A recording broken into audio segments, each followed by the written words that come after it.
지난 주일에는 이스라엘 백성들이 광야에서 2년 방황하고 말 것인지 아니면 38년을 추가해서 40년을 광야에서 방황할 것인지를 결정하는 가나안 정탐 사건을 살펴보았습니다. 불행하게도 이스라엘 백성들이 가나안 정탐에 실패하여서 2년으로 끝날 수 있는 광야에서 방황을 38년 더하여서 40년으로 늘리게 되었습니다. 그 이유는 그 가나안 정탐에서 실패했던 이유는 크게 두 가지로 살펴봤습니다. 첫 번째가 무엇이었는가 하면은 가나안 정탐에서 하나님의 약속과 비전을 보지 못했습니다. 그 세상의 두려움, 거인 안악 자손의 두려움에 압도되어서 하나님의 약속과 비전을 보지 못했던 것, 또 그 다음에는 그 가나안 정탐을 통하여서 가데스에서 가나안 정탐을 시작했는데 이 가데스는 정말 하나님께 감사를 드려야 될 장소이었습니다.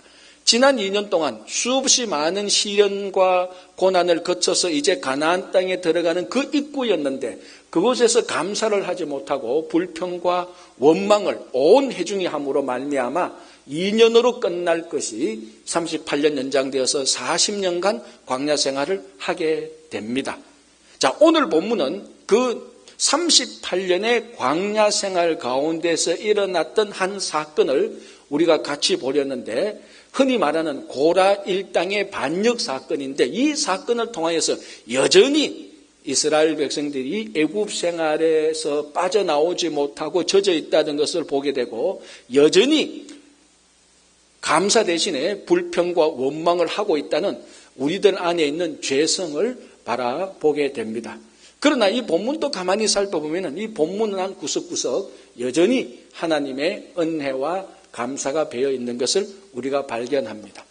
자, 오늘 본문이 어떻게 시작되는가 하면 이 고라라는 사람이 다단과 아비람과 온이라는 사람과 함께 당을 짓기 시작했다라고 1절이 말하고 있습니다.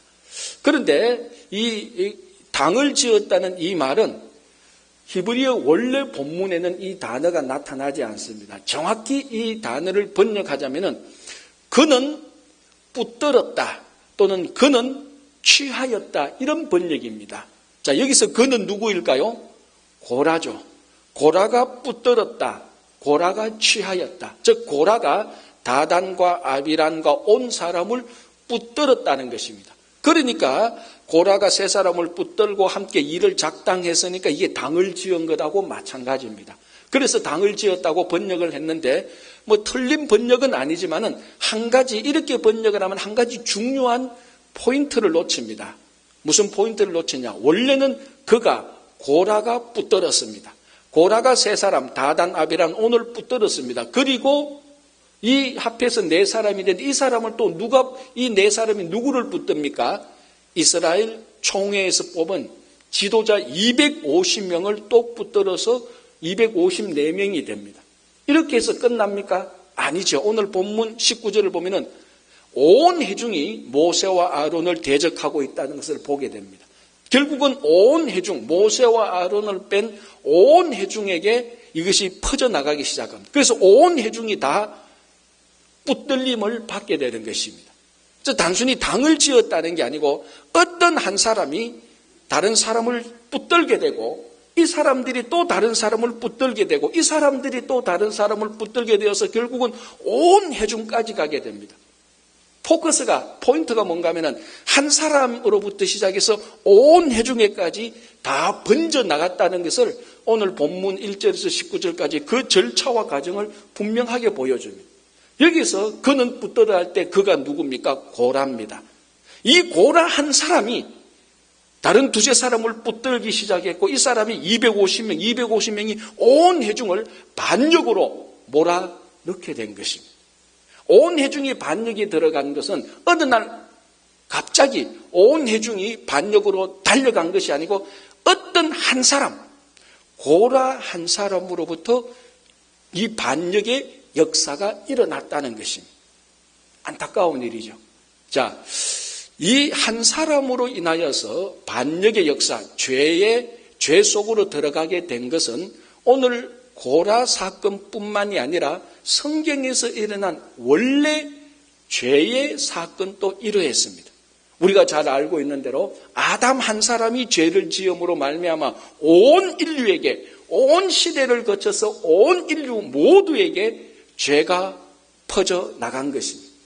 이 고라 사건은 어떻게 보면은 아담의 죄로 인하여서 온 인류로 죄가 퍼져 나간 것의 축소판이라고 말할 수 있습니다.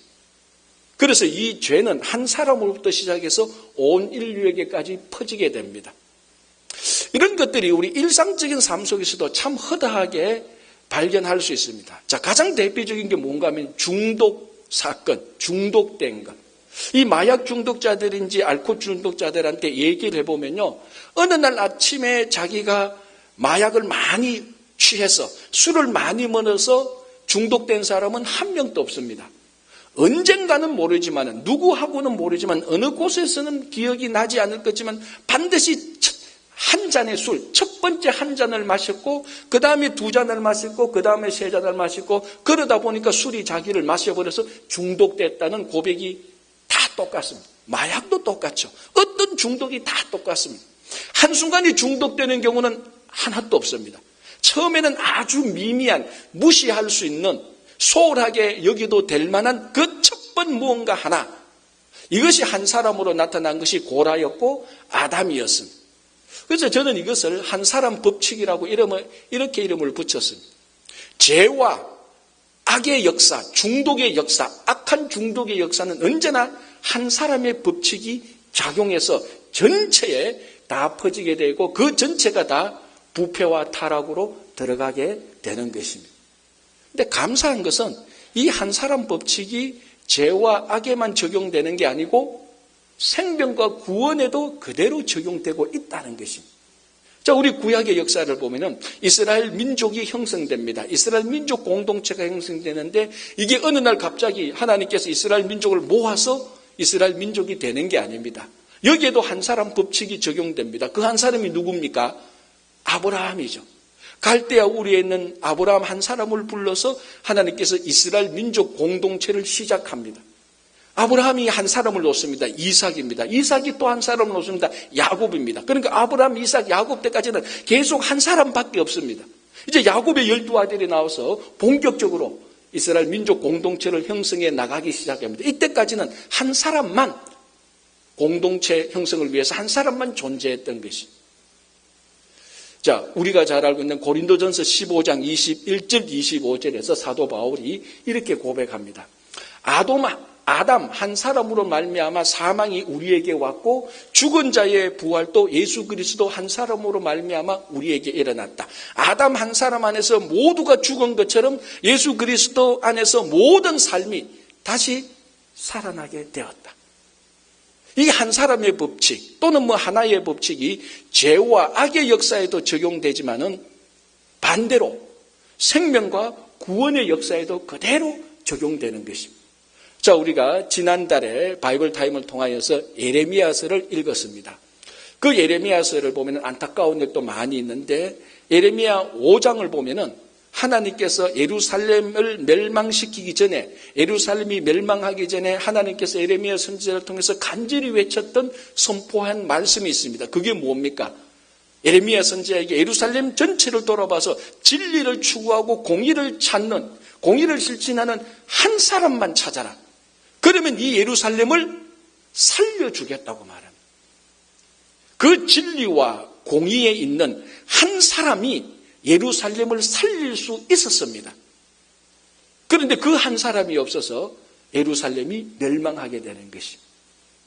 바로 이 한 사람의 법칙은 구원, 생명의 역사에도 그대로 적용되는 것입니다. 이 텔레마쿠스라는 사막의 수도사가 있었습니다. 하나님께서 이 수도사를 불러서 로마에 가서 말씀을 전하게 합니다. 그 당시 로마는 이미 기독교가 국교로 공인된 이후였기 때문에 많은 로마에 여러 종류의 어떤 형태로든지 크리스찬, 예수를 따르는 사람들이 많이 있었습니다. 자, 이때에 텔레마쿠스가 로마에 갔고 로마의 그 유명한 원형 경기장 콜로세움에 들어가게 되었습니다. 그 당시 콜로세움에서 가장 인기 있었던, 가장 사람들을 열광시켰던 가장 재미있는 경기가 있었습니다. 그 경기가 뭔가 하면은 검투사들의 경기입니다. 이게 뭐 단순히 칼싸움을 해서 네가 이기고 내가 이기고 이게 아니고 한 사람이 죽을 때까지 경기를 합니다. 그러니까 이 원형 경기장에서 검투사의 경기는 사람이 죽어야 끝이 납니다. 여러분 이게 얼마나 비참한 일입니까? 그런데 그 콜로세움에 8만 명이 들어갔는데 그 8만 명 가운데 얼마나 많은 사람들이 크리스찬이었겠습니까? 그런데 이 8만 명이 전부 다 검투사들이 죽이고 죽는 이런 것들을 보면서 좋아서 재미있어서 열광을 하고 있었던 것입니다. 가장 로마에서 재미있는 경기였습니다. 사람을 죽이는 것이 경기가 되어버렸습니다. 수많은 크리스찬이 있는데 그걸 본 텔레마쿠스가 경기장에 들어가서 검투사들이 경기할 때 사람을 죽이려고 할 때 그 안에 뛰어들어갑니다. 뛰어들어가서 양쪽 검투사 안에 들어가서 싸움을 하지 못하도록 말립니다. 뭐 우리식으로 말하면 이렇죠. 이게 무슨 경기냐. 사람이 사람을 죽이는 것이 이거는 있어서는 안 된다. 이 검투를 당장 치워라. 자, 그러니까 검투사들도 지금 경기를 해서 상대방을 죽여야 자기가 사는데 중간에 웬 노루한 홈레스 같은 사람이 와서 경기를 말립니다. 자, 그러니까 문제는 관중들이었습니다. 8만 명의 관중들이 지금 막 재밌는 경기를 보려고 하는데 누가 죽이느냐 죽느냐 보려고 하는데 한 사람이 와서 경기를 말리니까 자기들도 흥이 다 깨집니다. 야유를 하고 돌 던집니다. 쫓아내라 몰아내라 빨리 경기를 해라 빨리 누가 누구를 죽이든지 야단이 났어요. 그래도 이 텔레마쿠스는 중간에 있어서 이 경기는 없어야 된다. 수없이 많은 크리스찬이 있는 이 가운데서 어떻게 사람을 죽여서 우리가 쾌락을 느낄 수 있겠냐. 이건 잘못됐다라고 계속해서 말립니다. 드디어 그 경기장에서 그 경기를 주관하던 장교가 손짓을 하자 검투사 한 명이 이 텔레마쿠스를 그 자리에서 죽입니다. 그 순간에 갑자기 온 경기장에 정적이 일어납니다. 죽였던 검투사도 아차 내가 지금 무엇을 한 것이 내가 누구를 죽인 거지? 그걸 바라보던 관중들도 아니 왜 검투사가 죽지 않고 저 사람이 죽어? 갑자기 이제 혼란에 빠지면서 정적에 확 빠지면서 그런 모든 쾌락과 흥이 딱 식게 됩니다. 그것을 보고 있었던 황제가 조용히 그 원형 경기장을 떠납니다. 그리고 옆에 있던 신하들이 떠나고 관중들도 하나하나 떠나고 검투사들도 칼을 칼집에 꽂고 그 경기장을 떠납니다. 이때가 AD 391년 이때 이 사건으로부터 원형 경기장에서 사람을 죽고 죽이는 검투사의 경기는 영원히 중지되었다는 것입니다. 한 사람. 이 한 사람이 사람을 죽이는 그리고 사람을 죽이는 걸 보고 열광하는 그것을 온몸으로 막아냈을 때 한 사람이 막아냈을 때 그런 죽음의 잔치는 멈추게 되는 것입니다. 우리말로 하면은 밖에 그 경기장 밖에서 수백 명이 와서 반대 집회를 한 것도 아닙니다. 온라인 서명을 한 것도 아닙니다. 하원의원이나 상원의원 찾아가서 그런 경기는 없어야 됩니다. 원로원을 찾아간 것도 아니고 딱 한 사람이 그 경기장에 가서 이 경기는 있어서는 안 됩니다라고 막았었을 때 그 한 사람이 생명과 구원의 일을 일으키게 된 것입니다. 여러분 우리는 어차피 한 사람입니다. 태어날 때 한 사람으로 태어났고 죽을 때도 한 사람으로 태어납니다. 우리가 어떤 생활해도 비록 우리가 가족과 교회 공동체 생활해도 결국은 한 사람으로서 하나님 앞에 나중에 심판받게 되는 것입니다. 여러분 한 사람으로 어떤 삶을 살겠습니까? 아담과 고라와 같은 죄와 파멸의 역사를 끌고 가는 한 사람이 되겠습니까? 아니면은 아브라함처럼 이 텔레마쿠스처럼 아니 예수 그리스도 한 사람처럼 생명과 구원의 역사를 끌고 가는 아니면 거기에 동참하는 그 한 사람 그런 한 사람이 되기를 바랍니다. 자, 오늘 이 본문에서 이 일을 주도한 사람은 한 사람 고라였습니다. 자, 왜 고라일까요? 다른 사람들도 많은데 왜 고라만 하필 이 반역을 주도한 사람이 되었겠습니까? 자, 여기에는 이제 출애굽기도 좀 보고 민수기도 좀 보고 이 고라의 위치, 그 가족 간에서 위치, 다른 말로 하면 촌수를 좀 볼 필요가 있습니다. 자, 고라의 아버지가 오늘 또 본문 보면 고라의 아버지가 이스할입니다. 고라의 아버지 이스할의 형이 누군가 하면은 아므람이라는 사람입니다. 아므람은 누구의 아버지인가 하면은 모세와 아론의 아버지입니다. 자, 그러면은 총수 정리합시다. 모세와 아론하고 고라하고 무슨 관계입니까? 서로 아는 관계. 그러면 안 되고 사촌 관계죠. 그러니까 모세와 아론은 고라의 사촌 형입니다. 할아버지는 같은 할아버지. 그 할아버지가 누굽니까? 고핫입니다. 그리고 고핫에 4명의 아들이 있습니다. 첫 번째 아들이 아므람, 모세와 아론의 아버지. 둘째 아들이 이스할, 고라의 아버지. 그리고 셋째, 넷째 아들이 있습니다. 그러니까 고라의 사촌 형 2명, 모세와 아론은 그 광야에서 최고 지도자입니다. 모세는 총 지도자, 최고 지도자고 아론은 예배 맡은 우리말로 하면 종교의 최고 지도자입니다. 사촌 형들은 최고 지도자인데 고라는 아무런 지도자의 직분이 없습니다. 유쾌한 일이 아니죠. 뭔가 모르게 서운합니다. 그래도 좀 견딜 수 있는 그래도 형이잖아. 사촌 형이 지도자니까 형님들이 큰 지도자니까 동생은 좀 견딜만 합니다. 근데 문제는 민수기 3장 16절에서 20절까지 보면은 이스라엘의 성막 배치도 하고 행군할 때에 레위 지파를 카운트합니다. 레위 지파 인구 조사를 할 때 지파 밑에 또 자손들이 있습니다. 그리고 그 자손의 대표자를 뽑게 되는데 레위 지파 밑에 고핫 자손의 대표자를 뽑게 됩니다. 지휘자를 뽑게 되죠. 지도자를 뽑게 되죠. 자, 그러면 누가 지도자가 돼야 됩니까? 모세는 총 지도자니까 됐고, 아론도 종교 지도자니까 됐고, 그럼 그 다음에 지도자는 누가 돼야 됩니까? 고라 자기가 돼야 되죠. 왜? 그 고핫 자손의 서열을 보면은 모세, 아론 다음에는 자기니까, 둘째 아들의 그러니까 고핫의 둘째 아들의 장남이니까. 그런데 그 명단을 보면은 누가 고핫 자손의 지도자가 되는가 하면은 고핫의 넷째 아들, 즉 고라의 아버지의 동생의 아들 엘사반이 고핫 자손의 지도자가 됩니다. 이제는 견딜 수 없는 것이죠. 사촌 형 둘이 지도자가 되는 것까지는 애써 참았습니다. 그런데 고핫 자손의 지도자가 자기 사촌 동생이 지도자가 되는 것. 우리 인간적으로 충분히 이해합니다. 충분히 이해합니다. 서운하죠. 뭔가 달래줘야 되는데 달랠 게 없습니다. 이게 바로 고라가 가지고 있는 그 가족의 입장입니다. 자기 위치입니다. 자, 이런 상태에서 이 불만이 터져 나온 게 오늘 본문입니다. 그래서 이 본문에서 고라가 뭐를 말합니까? 모세와 아론에게 뭐에 대한 불만을 말합니까? 형님들이 내 재산을 가져갔소. 형님들이 내게 그때 이런 말을 해서 내가 상처받아서 이게 아니잖아요. 뭐에 대한 불만입니까?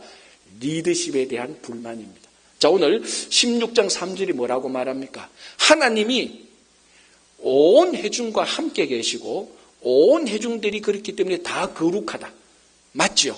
온 회중들이 다 거룩하고 하나님이 온 회중과 함께합니다. 자, 이거는 문제가 아닙니다. 그 다음이 문제입니다. 고라가 모세와 아론에게 뭐라고 말합니까? 왜 너희들은 이스라엘 총회 위에 우리가 다 거룩한데 왜 이스라엘 총회 위에 스스로 높이느냐? 그리고 그 다음에 보면은 우리는 가나안으로 안 올라가겠다고 말해서 왜 너가 스스로 높여서 우리 위에서 왕 노릇하느냐? 16장 13절에서 그랬죠. 리더십에 대한 도전입니다. 왜 스스로 높이냐? 이 표현은 왜 우리 위에서 군림하느냐 이 말입니다. 자, 여기에 대해서 모세가 다시 고라와 레위 자손을 벌써 16장 7절, 8절, 9절에서 이렇게 말합니다. 너희들은 하나님께서 고라와 레위 자손을 특별히 구별하여서 전적으로 하나님의 성막을 봉사하게 하지 않았느냐. 첫 번째 해명. 두 번째 해명은 뭐냐고 말하는가 하면 모세가 고라에게 너희들, 즉 고라와 레위 자손은 이스라엘 회중들을 앞에 서서 지도자의 자리를 말하죠. 앞에 서서 이스라엘 회중들을 대신해서 섬기지 않느냐. 이 일이 작은 일이냐?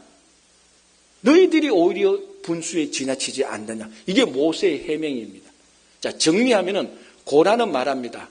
간단하게 말하면은 왜 우리 위에 군림하느냐? 그러니까 모세가 말합니다.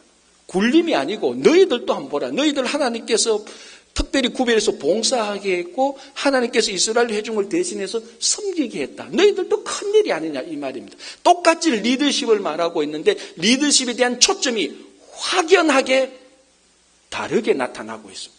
고라가 생각하는 리더십의 내용은 뭡니까? 왜 군림하느냐? 왜 왕이 되려고 하느냐? 왜 스스로 높이느냐? 다시 말하자면은 고라의 리더십 또는 직분에 대한 핵심은 권력과 권위와 권리에 관한 것입니다. 그러나 모세는 뭐라고 말합니까? 너희들은 하나님께서 봉사하는 직을 줬지 않느냐? 성막에 전적으로 봉사하는 것, 그리고 이스라엘 회중들을 대신해서 앞에 서서 섬기지 않느냐? 모세가 생각했던 리더십은 봉사와 섬김이었습니다. 의무였습니다. 똑같이 리더십에 대해서 불만을 하고 이렇게 저렇게 티격태격 말을 주고받는데 그 안에 리더십에 대한 안에 내용이 두 사람이 완전히 다르게 생각하고 있습니다. 고라가 생각하는 리더십은 권력과 권위와 권리입니다. 모세가 생각하는 리더십은 봉사와 섬김과 의무입니다. 여기에서 이 차이가 한 사람은 불만과 원망으로 가게 되고 한 사람은 만족과 감사로 가게 되는 것입니다. 자, 여기서 한 가지. 왜 고라는 리더십과 직분 또는 직위를 권력과 권위와 권리라고 생각했을까요? 그것은 바로 애굽 왕 바로의 리더십을 본받았기 때문입니다. 애굽 왕 바로의 리더십은 스스로 군림하는 것이고 바로는 절대 권력자입니다. 그 절대 권력자 최고 지도자 바로의 애굽 왕 바로의 리더십이야말로 절대 권력이고 권위고 권세였습니다. 그래서 이스라엘 백성들 위해 스스로 군림했습니다. 스스로 왕노릇했습니다. 이것이 오늘 고라가 말하는 리더십하고 똑같습니다. 이것을 고라는 모세에게 적용시켜버렸습니다. 그러나 모세의 리더십은 어떻습니까? 모세도 40살까지는 그래 생각했습니다. 왜? 모세가 애굽의 궁정에서 왕자로 자라면서 애굽 왕 바로의 리더십을 보고 자랐잖아요. 그러나 이후 40년 동안 광야에서 미디안 광야에서 깎고 깨지고 넘어지고 훈련되고 다듬어져서 애굽 왕 바로의 리더십은 다 사라졌습니다. 그리고 하나님께서 모세를 부를 때 그런 리더십으로 부른 것이 절대로 아닙니다.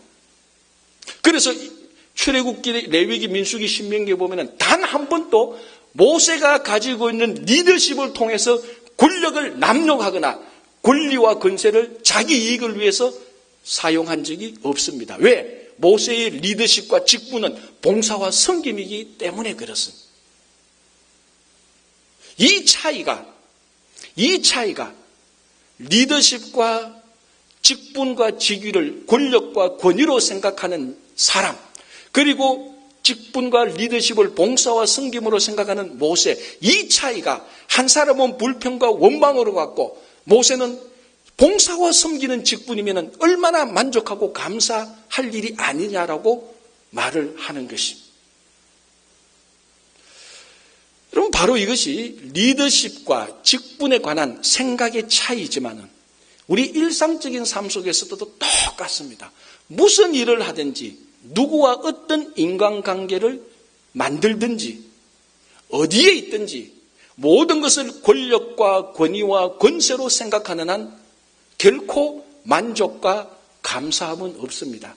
자기가 1등이 돼야 최고 지도자가 되면은 좀 만족과 감사할 수 있습니다. 그러나 사실은요, 1등이 돼도 권력과 권위를 추구하는 사람은 만족 못합니다. 왜? 1등만큼, 최고 지도자만큼, 최고 권력자만큼 다른 사람들이 권력과 권위를 인정해줘야 되는데 그만큼 또 양이 차지 않아요. 또 그래도 불만과 원망입니다.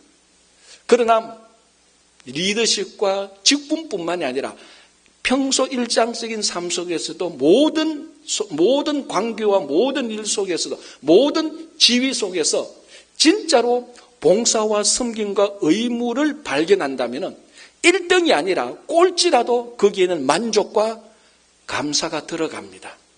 무슨 일을 하든지 1등이라서 만족한 것이 아니고 그 안에 담겨진 봉사와 섬김을 보고 의무를 보고 그걸 행할 때마다 그때 그때마다 만족이 있고 그때마다 감사가 있습니다.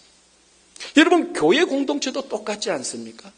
교회 공동체도 모든 직분은 봉사와 섬김과 의무의 직분입니다. 교회의 모든 리더십도 그렇습니다. 그런데 만약에 우리 교회의 직분자들이, 즉 목사로부터 시작해서 주일학교 교사까지 그 직분에 따른 권력과 권위와 권세를 생각하면 매일매일 시험 들고 매일매일 서운할 것입니다. 그러나 모든 직분자들이, 모든 리더십에 있는 사람들이 거기에 주신 봉사와 섬김을 생각한다면 매일매일이 만족하고 매일매일이 감사하죠. 이 권력과 권세가 있는 것에는 불평과 원망과 결국 분열과 갈등과 싸움이 있습니다. 여러분, 안타까운 일이죠. 우리 주변에 보면은 교회뿐만이 아니라 어떤 공동체에도 분열과 싸움이 있습니다. 여러분, 한번 잘 살펴보십시오. 그 싸움의 원인 가운데 진짜 봉사와 섬김이 있는데 싸움이, 분열이 일어나는 곳은 한 군데도 없습니다. 가만히 보면 전부 다 권력과 권위와 권세와 자기 권리를 주장하기 때문에 싸움과 분열이 일어납니다. 이거는 사람이 많고 적음에 상관없습니다. 두 명이 있어도 권력과 권세와 권리를 두 사람이 주장하면 싸웁니다. 분열이 생기죠. 10만 명이 있어도 봉사와 섬김과 의무로 들어갈 때는 싸움이 없습니다. 오늘 고라가 왜 모세와 아론 사촌형을 보면서 불평과 원망을 했습니까? 권력과 권세와 권리 때문입니다. 모세는 말합니다. 너희가 받은 직분과 리더십이 얼마나 만족하냐, 얼마나 좋은 거야. 너희들은 따로 구별해서 성막으로 섬기게 했다. 너희들은 이스라엘 회중 앞에 서서 이스라엘 회중들을 대신해서 섬기게 했고 봉사했지 않느냐. 얼마나 만족하느냐, 이 말입니다. 지난 35년 동안 하나님께서 우리 뉴욕 동양제일교회를 지켜주신 것을 감사합니다. 그러나 여러분, 우리 교회 20년, 30년 다니신 분들이 많은데 그 20년, 30년 지나간 역사 동안에 많은 어려움이 있었지 않습니까? 그건 뭐 모든 공동체와 교회가 다 그렇죠. 가슴 아픈 일이지만 때로는 분열도 일어났고 때로는 싸움도 일어났습니다. 여러분 한번 생각해 보십시오. 지난 35년 동안 분열과 싸움 속에 권력과 권리와 권세가 없었던 적이 있었는가? 다 있었습니다.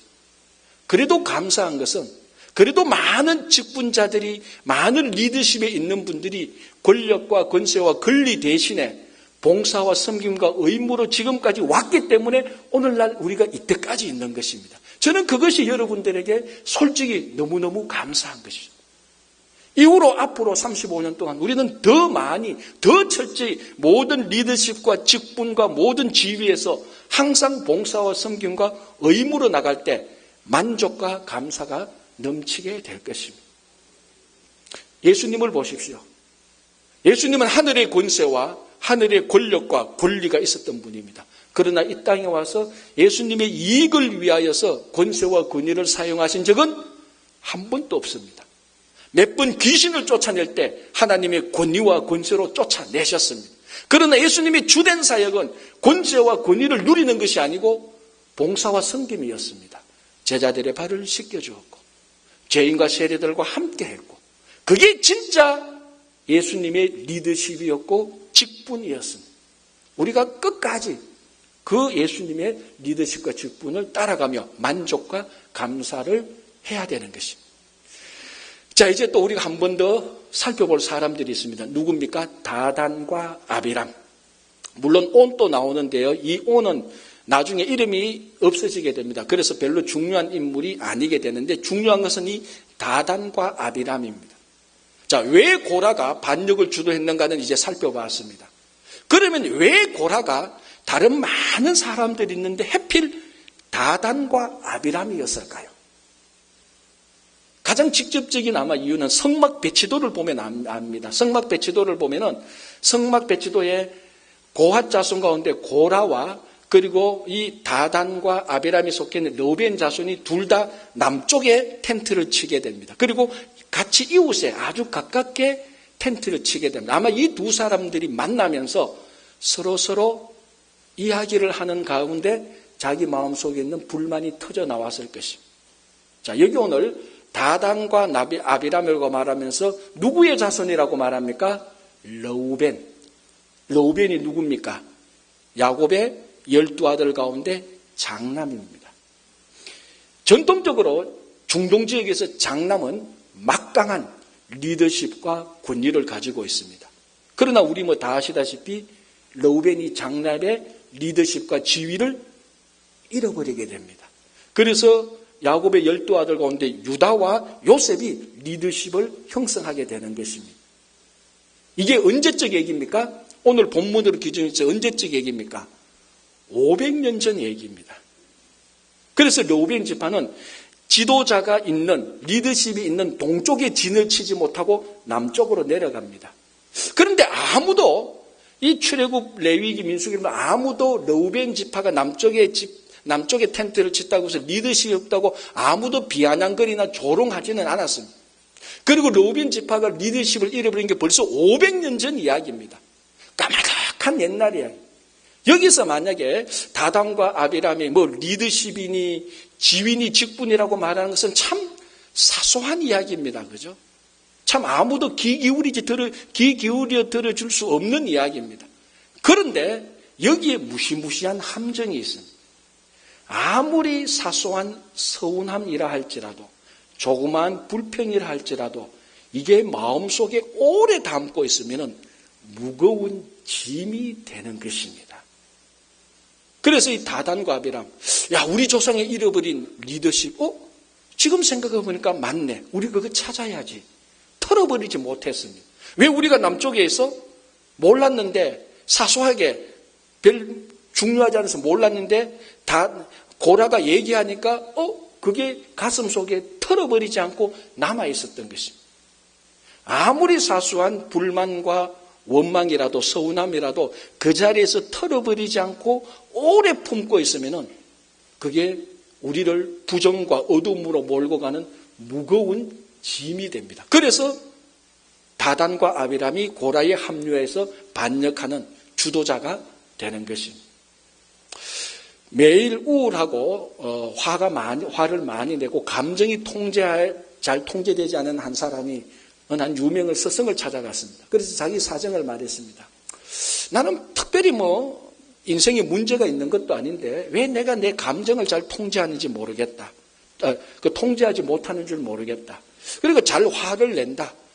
그리고 별거 아닌데도 우울합니다. 이게 왜 그렇습니까? 그래서 스승이 그 사람의 얘기를 가만히 들어보고 이렇게 진단합니다. 그것은 당신이 과거에 있었던 상처와 어떤 서운함 때문입니다. 이렇게 말하니까 이분이 나는 과거에 큰 어려움을 겪은 적이 없습니다. 나는 누구한테 크게 손해를 당한 것도 아니고 배신당한 것도 아니고 누구에게 억울하게 당한 것도 아니지만은 살다 보면은 이런저런 사소한 조그마한 일들은 다 있지 않습니까? 내게 그런 것도 있죠. 그건 모든 사람에게 다 있습니다. 이게 모든 사람에게 문제라면 모든 사람들도 다 우울하고 화를 내야 되는데 왜 내만 그렇죠? 라고 말하니까 이 스승이 이렇게 말합니다. 당신 앞에 물병이 하나 있는데 이 물병을 손을 뻗어서 한번 손을 뻗어서 문병을 한번 잡아보시오라고 말합니다. 그러니까 조그만 물병 하나를 잡아서 손을 뻗습니다. 스승이 묻습니다. 무겁소라고 말하니까 이게 무거울 리가 없잖아요. 아니 가볍습니다라고 말합니다. 그럼 그대로 한번 있어보세요 하다가 10분 뒤에 묻습니다. 어때요? 무겁소 하니까 아직 무겁지는 않은데 견딜만 해요. 그래도 견딜만 해요. 그리고 한참 지난 후에 스승이 다시 묻습니다. 무겁습니까? 하니까 예, 너무 무거워요. 빨리 내려놓고 싶어요.